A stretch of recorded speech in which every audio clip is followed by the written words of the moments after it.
દોસ્તો, આજે વાત કરીશું ફિલ્મ મીઠડા મહેમાન વિશેની. મીઠડા મહેમાન હું થિયેટરમાં નહોતો જોઈ શક્યો, એટલે મેં OTT ઉપર ફિલ્મ જોઈ અને આપણે વાત કરીશું ફિલ્મ મીઠડા મહેમાન વિશે.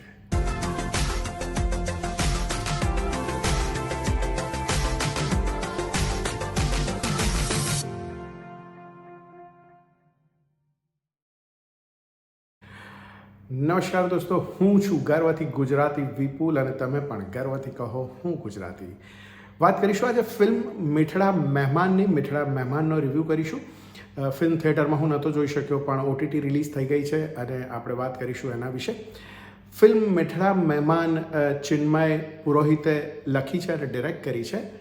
ફિલ્મની વાર્તા કંઈક એવી છે કે ફિલ્મનો હીરો યશ સોની સુસાઇડ કરવા જઈ રહ્યો છે અને રસ્તામાં એને ઘણા બધા મિત્રો મળે છે. જુદા જુદા લોકો એની સાથે એક જર્નીમાં જોડાય છે અને વાર્તા આગળ વધતા રાજસ્થાન તરફ, ઉદયપુર તરફ જાય છે, જ્યાં આગળ યશના મરવાનું, સુસાઇડ કરવાનું રીઝન ખબર પડે છે અને છેલ્લે હેપી એન્ડિંગ.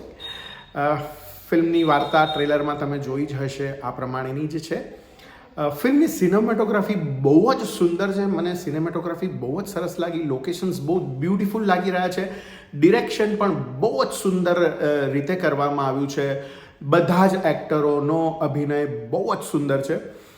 યશ સોની અને આરોહી પટેલ એઝ યુઝ્યુઅલ એમના કેરેક્ટરમાં બહુ જ પરફેક્ટ ફિટ બેસે છે અને બહુ જ પરફેક્ટ એક્ટિંગ કરે છે. મિત્ર ગઢવી એઝ યુઝ્યુઅલ હળવી રમૂજી ક્ષણો પૂરી પાડે છે. આખી ફિલ્મમાં મિત્ર ગઢવી સરસ મજાની પંચ લાઇનથી કોમેડી કરાવતા રહે છે, હસાવતા રહે છે. યશનો રોલ બહુ જ ગંભીર છે, એટલે સામે પક્ષે મિત્રની મદદથી ફિલ્મને હળવી રાખવાનો પ્રયત્ન કરાયો છે. બીજા કલાકાર છે સોનાલી લેલે દેસાઈ, જે યશના મમ્મીનું કેરેક્ટર ભજવે છે અને એમણે પણ બહુ જ સુંદર રીતે પોતાના પાત્રને ન્યાય આપ્યો છે. હું ખાસ વાત કરીશ ફિલ્મના એ એક્ટરની કે જેને લીધે ફિલ્મમાં એટલી મજા પડે છે. મજા પડે છે એટલે એવી રીતે નહીં કે કોમેડી કરે છે, પણ એ એટલું સુંદર રીતે કેરેક્ટરને લખવામાં આવ્યું છે અને એનાથી પણ સરસ રીતે એ કેરેક્ટરને ભજવવામાં આવ્યું છે. એવા કલાકાર એટલે મિહિર રાજડા. મિહિરભાઈએ બહુ જ સુંદર અને સંતુલિત અભિનય કર્યો છે અને બહુ જ સરસ રીતે પોતાના પાત્રને ન્યાય આપ્યો છે. આખી ફિલ્મમાં એમના જુદા જુદા એક્સપ્રેશન્સ, એમના બોલવાની છટા, બહુ જ સંયમિત રીતે કરેલો એમનો અભિનય જોવાની બહુ જ મજા આવે છે. મને આખી ફિલ્મમાં મિહિર રાજડાનો રોલ બહુ જ ગમ્યો, બહુ જ મજા પડી ગઈ. મિહિરભાઈ, ક્યાં હતા તમે અત્યાર સુધી? ગુજરાતી ફિલ્મો કેમ વધારે નથી કરી અત્યાર સુધી? જે લોકોને ખબર ના હોય એ લોકોને કહી દઉં કે મિહિર રાજડા પોતે રાઇટર છે, ડિરેક્ટર છે. ઘણી બધી મરાઠી ફિલ્મો એમણે લખી છે, સિરિયલ લખી છે, ગુજરાતી નાટકો લખ્યા છે, મરાઠી નાટકો લખ્યા છે અને તેઓ પોતે ફિલ્મોમાં અને નાટકોમાં અભિનય પણ કરે છે. ગુજરાતી સિનેમામાં કદાચ આ એમની પહેલી ફિલ્મ છે. વેલકમ મિહિરભાઈ, ખૂબ ખૂબ સ્વાગત છે તમારું અને ફરીથી આવા જ રોલ કરીને બધા લોકોને એન્ટરટેન કરશો તેવી આશા રાખીએ છીએ. તો વાત કરીએ ફરીવાર એકવાર મીઠડા મહેમાનની. મીઠડા મહેમાનનું મ્યુઝિક, બેકગ્રાઉન્ડ મ્યુઝિક બહુ જ સરસ છે. ગીત એક જ છે, ટાઇટલ સોંગ જે તમે સાંભળ્યું હશે, આદિત્ય ગઢવીના અવાજમાં છે અને એ પણ સરસ સોંગ છે.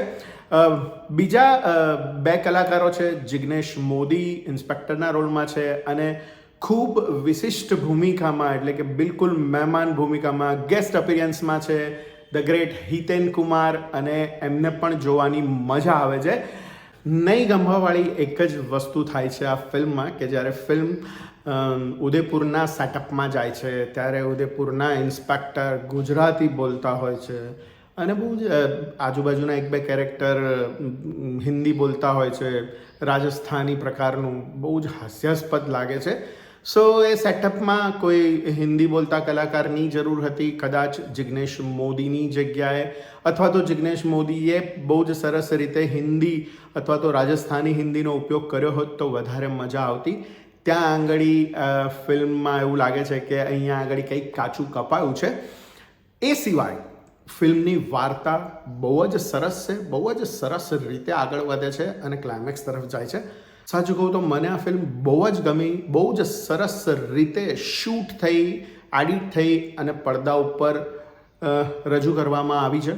બહુ જ સુંદર રીતે ફિલ્મ આગળ વધે છે અને વિઝ્યુઅલી ફિલ્મ એટલી બધી સુંદર છે, એના લોકેશન્સ એટલા બધા સુંદર છે કે બહુ જ મજા આવે છે.